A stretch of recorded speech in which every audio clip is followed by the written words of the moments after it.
તો જય હિન્દ ને જય માતાજી. કેમ છે? મજામાં? તો મજામાં જઈશો બધાય.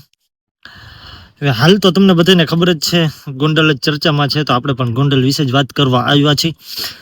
વાત અમે થોડાક દી પહેલા અલ્પેશ કથિરિયાનું જે સન્માન સમારોહ કંઈક એવું હતું, આયોજન હતું સુરતમાં. એમાં ખબર જ છે, માઇક હાથમાં આવી જાય એટલે બોલવાનું ચાલુ થઈ ગયું. તો એને એ વાત હતી કે અમે આવતા દિવસોમાં ગોંડલમાં જનતા રેડ કરીશું, કે ક્યાં જુગારના ધંધા ચાલે છે, ક્યાં દારૂના અડ્ડા ચાલે છે, ક્યાં જીએસટી કૌભાંડ ચાલે છે, બધા ક્યાં ક્યાં 2 નંબરના ધંધા ચાલે છે. આવી રીતે અમે જનતા રેડ પાડીશું આવતા દિવસોમાં.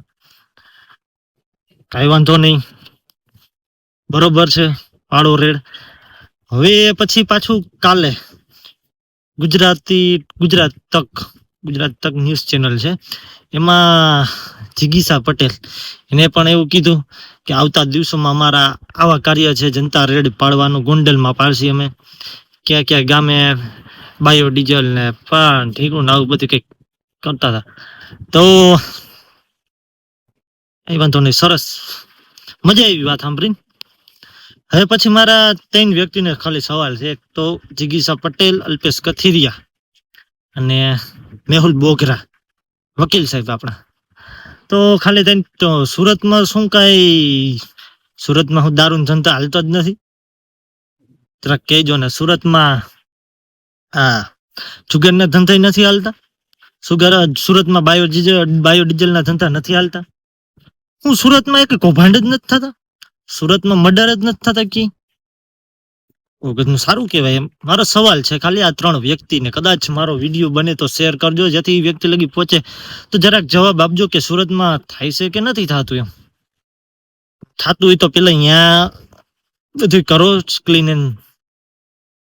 કે 500 કિલોમીટર દૂર રહીને જો ગોંડલની એટલી ઉપાધિ કરતા હોય તો સ્વાભાવિક છે ભાઈ, ચૂંટણી લડવાના કઈક ઈરાદા તો હોય છે જ. પણ લડો તો પણ તમને કીધેલું જ છે કે અણવર બની નહીં, તમે વરરાજા બનીને આવી જાવ.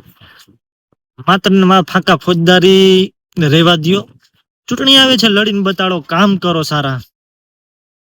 માત્ર ને માત્ર મીડિયામાં હાઇલાઇટ રહેવા માટે નિવેદન આપતા હોય છે મીડિયા વાળા.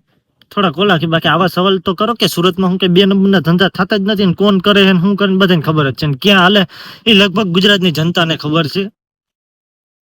એટલે પેલા સુરતમાં તો પેલા કંઈક કરી બતાવો તો ખબર પડે કે ભાઈ ના, સુરતમાં બધા 2 નંબરના ધંધા ને જ્યાં જ્યાં કૌભાંડ ને હાલતું જ બધું બંધ કરાવી દીધું 3 શૂરવીરોએ. એટલે આવું બધું છે. એટલે પેલા સુરતમાં બધું ચોખ્ખું કરો, પછી ગોંડલનું વિચારજો. ગોંડલ શાંતિ જ છે. તમે જો છે ને ખોટી હરિયું ન કરો તો ગોંડલમાં શાંતિ જ છે. પેલા સુરતમાં કંઈક કરો, ને કદાચ ન હોય તો જવાબ આપજો હાલે નથી. જોકે આખી ગુજરાતની બધી જનતાને ખબર જ છે કે સુરતમાં શું છે ને શું નહીં. તો વિડીયોમાં એટલું જ તે. તો જય હિન્દ ને જય માતાજી. બને તો વિડીયો શેર કરજો, અને કોમેન્ટો કરો તો હારી કરજો. કોમેન્ટો હારી કરજો, નકર પછી કોમેન્ટ જે અમુક જે કરતા હોય ને એને ખાલી એટલા સમજી જવા જો, હારી કોમેન્ટ કરજો. હજી કહું છું એકવાર, હારી કોમેન્ટ કરજો, નકર પછી કોમેન્ટના નામ સાથે પણ વિડીયો બનશે. એ મજા નહીં આવે ને. એવા જ બધા જો તમે મરદના દીકરા હોય ને કોમેન્ટ કરે છે ને, એની વાત છે. એટલા જ બધા તમે મરદના દીકરા હોય ને જે ખરાબ કોમેન્ટ કરે છે, ગારાગારી કરે છે, એને એટલું જ કહેવાનું નંબર સાથે કરજો. આપણે ફોનમાં ગારાગારી કરશી, રૂબરૂ એવું લાગશે તો કરશી. એટલે મારે એટલું જ કહેવાનું કે કોમેન્ટમાં લિમિટમાં કોમેન્ટ કરો, એમાં ના નથી.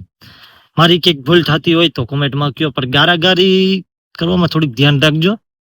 ઓકે, તો વિડીયોમાં એટલું જ તે. તો જય હિન્દ ને જય માતાજી. મળી પાછા બીજો વિડીયોમાં. ના પ્રશ્નના સવાલ આ 3 વ્યક્તિ માટે જ છે, અલ્પેશ કથિરિયા, મેહુલ બોગરા અને જિગીસા પટેલ માટે. એટલું જ તે કે જરાક જવાબ આપજો સુરતમાં શું હાલે અને શું નથી હાલતું. અને સુરતનું પૂરું થઈ તો અમે તમને કહીશી કે બીજે ક્યાં હાલે છે ને બધું કહીશી. તો જય હિન્દ ને જય માતાજી. રામે રામ ડાયરાને.